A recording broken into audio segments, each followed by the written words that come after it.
Hello नमस्कार साथियों, कैसे हैं आप सब। आशा विश्वास पूरी उम्मीद है मस्त होंगे, स्वस्थ होंगे और जहां पे भी होंगे अपनी पढ़ाई को निरंतर कर रहे होंगे। रख हौसला, वो मंजिल भी आएगा, प्यासे के पास चलकर समुंदर भी आएगा, थक कर न बैठे मंजिल की मुसाफिर, मंजिल भी मिलेगी और मिलने का मजा भी आएगा। इसी के साथ कक्षा 12th का एक बहुत महत्वपूर्ण टॉपिक आपके सामने लेके आए हैं, जिसका नाम है एक समान वैद्युत क्षेत्र में रखे हुए वैद्युत द्विध्रुव पर लगने वाला बल आघूर्ण। टॉर्क का मान बेटा हमें ज्ञात करना है। ये टॉर्क जो है वो हमें बहुत सारे छोटे छोटे कॉन्सेप्ट देखे जाएगा। इसमें हम बहुत छोटी छोटी सी जो बातें हैं वो सीखेंगे, जो निश्चित ही बोर्ड के एग्जाम के दृष्टिकोण से तो महत्वपूर्ण है ही, लेकिन जो पहला चैप्टर है उसमें जो छोटी छोटी सी परिभाषाएं हमसे पूछी जाती हैं उसके लिए भी ये टॉपिक बहुत ज्यादा महत्वपूर्ण हो जाता है। चलिए बात करते हैं बेटा एक समान वैद्युत क्षेत्र में रखे हुए द्विध्रुव पर लगने वाले बल आघूर्ण के व्यंजक के बारे में। एक समान वैद्युत क्षेत्र में रखे हुए वैद्युत द्विध्रुव पर लगने वाले बल आघूर्ण के बारे में व्यंजक प्राप्त करते हैं। व्यंजक प्राप्त करने के लिए सबसे पहले हमें कुछ वर्ड बेटा समझने होंगे, जैसे एक समान वैद्युत क्षेत्र क्या होता है, दूसरा वैद्युत द्विध्रुव क्या होता है और तीसरा बल आघूर्ण क्या होता है। तीन बातें इसके में आपके साथ लिखी हुई हैं। एक सबसे पहला एक समान वैद्युत क्षेत्र क्या होता है, दूसरा वैद्युत द्विध्रुव क्या होता है और तीसरा बेटा बल आघूर्ण क्या होता है। एक एक करके तीनों चीजों के बारे में डिस्कस करेंगे। हो सकता है कई बार आपसे डायरेक्टली कोई परिभाषा पूछ ले, एक समान वैद्युत क्षेत्र क्या होता है, वैद्युत द्विध्रुव क्या होता है, बल आघूर्ण क्या होता है। चलिए सुनते हैं एक समान वैद्युत क्षेत्र क्या होता है। जब बेटा वैद्युत बल रेखाएं खींची जाती हैं, जब वैद्युत बल रेखाएं खींची जाती हैं तो वो वैद्युत क्षेत्र बनाती हैं। क्या बनाती हैं बेटा? वैद्युत क्षेत्र। और यदि वैद्युत बल रेखाओं को हम सीधे और समांतर खींचे, कैसे खींचे बेटा? सीधे और समांतर। मान लीजिए बेटा हमारे पास पहली बल रेखा है ऐसी, ये रही एक बल रेखा, एक बल रेखा है सीधी गई, इसी के समांतर हमने एक दूसरी बल रेखा खींच दी बेटा, इसी के समांतर हमने क्या खींच दी? एक सीधी बल रेखा एक और खींच दी। मान लीजिए एक और बल रेखा बेटा हमने खींच दी इसी के समांतर, सीधी और समांतर। इसी के साथ बेटा हमने एक और खींच दी सीधी और समांतर बल रेखाएं, इसी के साथ एक और सीधी और समांतर बल रेखा खींच दी। तो ये जो बल रेखाएं आपको दिख रही हैं बेटा, बल रेखाएं बनाती हैं वैद्युत क्षेत्र। क्या बनाती हैं बेटा? वैद्युत क्षेत्र बनाती हैं। उसी के साथ साथ अगर बल रेखाएं समांतर हो और एक दूसरे के बीच की दूरी बिल्कुल फिक्स हो, बराबर हो, देन वो निर्माण करती हैं बेटा किसका? एक समान वैद्युत क्षेत्र का। तो आपको ध्यान रखना है पूरी फिजिक्स में जब भी एक समान वैद्युत क्षेत्र बनाया जाएगा तो उसको हम बल रेखाओं से प्रदर्शित करेंगे, और अगर एक समान वैद्युत क्षेत्र होगा तो उनमें जो बल रेखाएं खींची जाएंगी बेटा वो हमेशा सीधी और समांतर खींची जाएंगी। ये बात आपको ध्यान रखनी है। इतनी बात क्लियर है? तो कभी आपसे कोई पूछे एक समान वैद्युत क्षेत्र क्या होता है तो आपको बताना है सीधी और समांतर यदि बल रेखाएं खींची जाएं तो वो एक समान वैद्युत क्षेत्र का निर्माण करती हैं। और एक समान वैद्युत क्षेत्र की खासियत होती है बेटा कि अगर इसमें यदि आप आवेश को रखते हैं तो आवेश अपने ऊपर समान बल का अनुभव करेगा। यदि आवेश यहां रखा है तब उस पर बल जो लगेगा, इस यहां रखा है तब आवेश पर बल जो लगेगा, यहां पर रखा है, कहीं पर भी यदि आवेश को रख देते हैं तो उस कंडीशन में आपके पास लगने वाले बल का मान एकदम समान होता है, इक्वल फोर्स लगेगा चाहे जहां पर आप आवेश को रख दें। बात क्लियर है बेटा? चलिए फिर बात करेंगे बेटा वैद्युत द्विध्रुव की। वैद्युत द्विध्रुव को कहां रखना है बेटा? एक समान वैद्युत क्षेत्र में रखे, मतलब रखना है किसको? वैद्युत द्विध्रुव को। तो यहां से दूसरी परिभाषा आपकी क्लियर होगी वैद्युत द्विध्रुव की। वैद्युत द्विध्रुव कैसे बनता है आपको समझाने का प्रयास कर रहे हैं बेटा। वैद्युत द्विध्रुव बनाने के लिए बेटा हमारे पास होने चाहिए दो आवेश। कितने आवेश होने चाहिए बेटा? दो आवेश। और दोनों आवेशों की एक खासियत ये होती है कि दोनों आवेशों के जो परिमाण है यानी जो वैल्यू है वो कैसी होगी बेटा? बराबर। और उनकी जो प्रकृति होगी वो अलग अलग होगी। दो आवेश लेने हैं, दोनों आवेशों के परिमाण समान लेने हैं और उनकी जो प्रकृति है वो विपरीत लेनी है, यानी एक प्लस एक माइनस। परिमाण मतलब समान, 2 कूलाम का पहला तो दूसरा भी 2 कूलाम का होना चाहिए। और अगर हम उनको रख दें बहुत थोड़ी सी डिस्टेंस पर तो ये बनाते हैं एक वैद्युत द्विध्रुव। चलो बना के दिखाते हैं बेटा आपको। मान लीजिए आपके पास एक वैद्युत द्विध्रुव है बेटा, ये रहा, और ये दो आवेश रहे। क्या रहे बेटा? दो आवेश।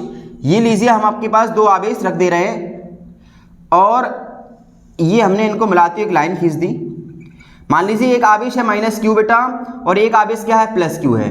दो आवेश हैं, ये बी पर रखा है बेटा और एक कहां पे रखा है? ए पर रखा है। एक वैद्युत द्विध्रुव हमने बना दिया बेटा जिसका नाम है ए बी, जो माइनस क्यू और प्लस क्यू आवेश से मिलकर बना है। ठीक है, और इनके बीच की दूरी कुछ लेनी है तो हम इनके बीच की दूरी भी कुछ ले रहे हैं। तो ये बीच की दूरी कितनी है बेटा? 12 है। कितनी है बेटा? 12 है। इनके बीच की दूरी हमने मान ली कितनी है? 12 है। ये लीजिए, आपके पास 12 दूरी तय हो गई। ठीक है, इसके बाद देखो बेटा, वैद्युत द्विध्रुव की परिभाषा कभी आपसे पूछे तो आप क्या लिखेंगे?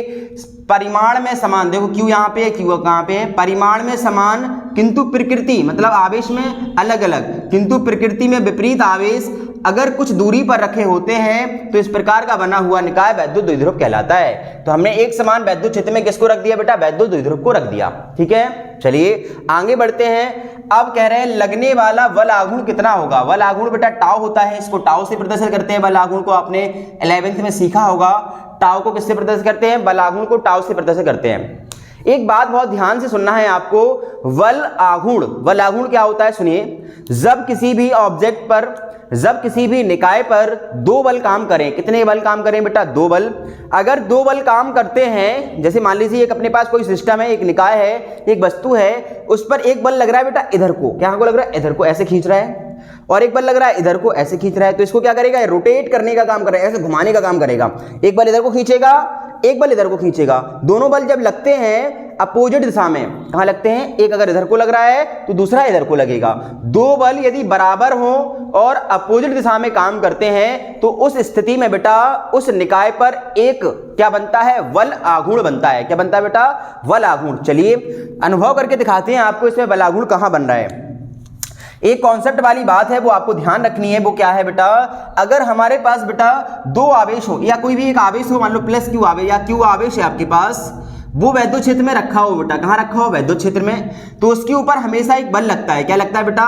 बल F बराबर QE होता है। क्या होता है बेटा? F बराबर QE।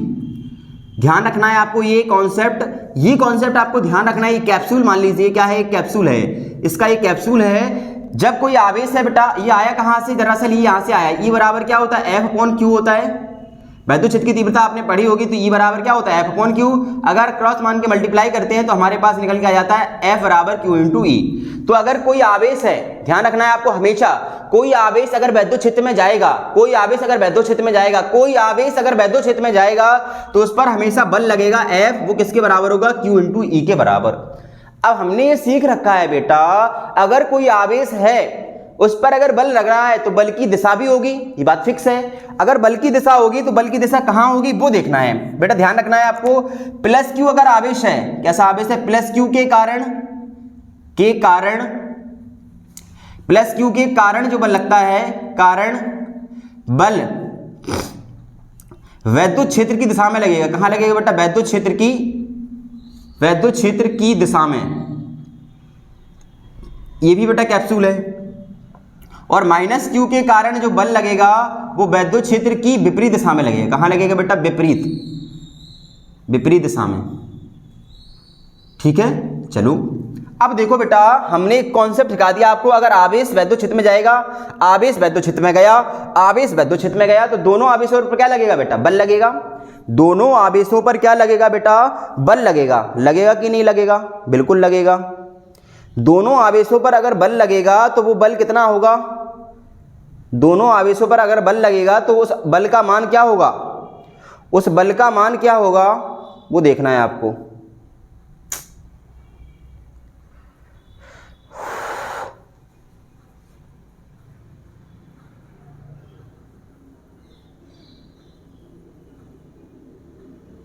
उस बल का मान क्या होगा? चलो, प्लस क्यू आवेश पर बल लगेगा, जो लगेगा वैद्युत क्षेत्र की दिशा में इधर को, F बराबर किसके? QE के बराबर। माइनस क्यू आवेश पर बल लगेगा वैद्युत क्षेत्र की विपरीत दिशा में, F बराबर QE के बराबर। ये दोनों बल क्या कर रहे हैं बेटा? इस द्विध्रुव को ऐसे घुमाने का प्रयास करेंगे वैद्युत क्षेत्र की दिशा में। ये दोनों आवेश वैद्युत द्विध्रुव को क्या करेंगे? वैद्युत क्षेत्र की दिशा में घुमाने का प्रयास करेंगे। हमने अगर इस पर एक परपेंडिकुलर लाइन खींच दें बेटा, क्या कर ले? एक परपेंडिकुलर लाइन खींच दे ऐसे। ठीक है, और ये मान के चलें कि जो द्विध्रुव है वो थीटा कोण पर रखा है। द्विध्रुव वैद्युत क्षेत्र के साथ कितना एंगल बना रहा है? थीटा, और यहाँ पे एंगल सी ले ले। ठीक है, ये बिंदु सी ले लिया। तब ध्यान आपको ये रखना है बेटा, जो बल आघूर्ण होता है, बल आघूर्ण, उसका फॉर्मूला क्या होता है? टाउ बराबर, ध्यान रखना है बेटा, टाउ बराबर होता है बल इंटू बलों के बीच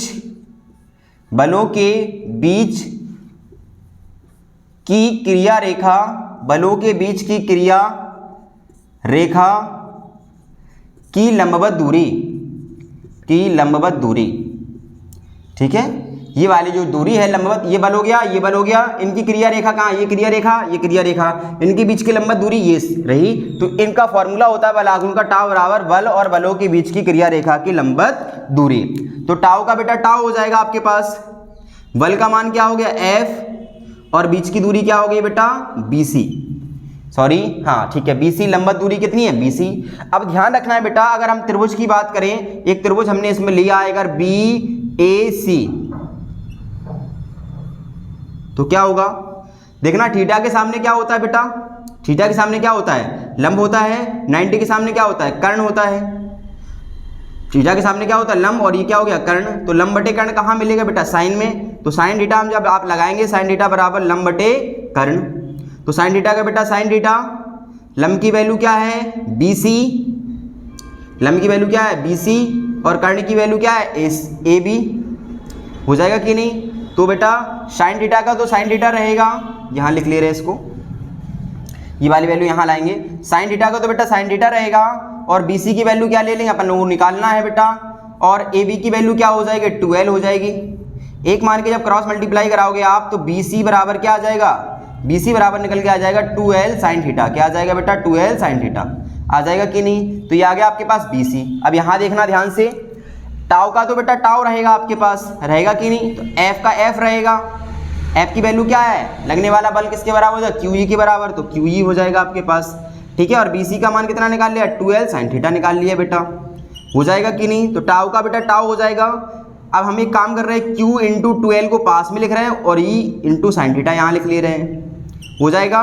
तो टाउ का बेटा टाउ हो जाएगा, ये क्या देगा आपको Q इंटू 12, ये हमेशा वैद्युत द्विध्रुव होता है, वैद्युत द्विध्रुव आघूर्ण कहते हैं इसको। P बराबर क्या होता है बेटा Q इंटू 12, तो ये बन जाएगा आपका P, ये हो जाएगा आपका E साइन थीटा।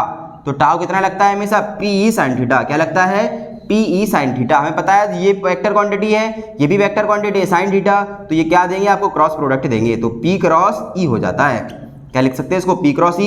जब क्रॉस हटता है तो साइन आता है, क्रॉस हटता है तो क्या आता है साइन आता है। तो इस तरीके से हम वैद्युत द्विध्रुव के कारण एक समान वैद्युत क्षेत्र में रखे द्विध्रुव पर लगने वाले बल आघूर्ण का व्यंजक प्राप्त कर सकते हैं। आप इसका स्क्रीनशॉट ले लीजिए फटाफट से। तो बस वीडियो अच्छा लगता है तो चैनल को सब्सक्राइब कीजिए, बेल आइकन का बटन दबाइए ताकि आपके जो आने वाले वीडियो आपके साथ साझा होते रहें। Thank you so much, all the best. छोटे बच्चों से प्यार कीजिए, बड़े लोगों का सम्मान कीजिए, अपना कैरेक्टर इस तरीके से विकसित कीजिए कि लोग आपके साथ रहना पसंद करें। Thank you so much, all the best बेटा।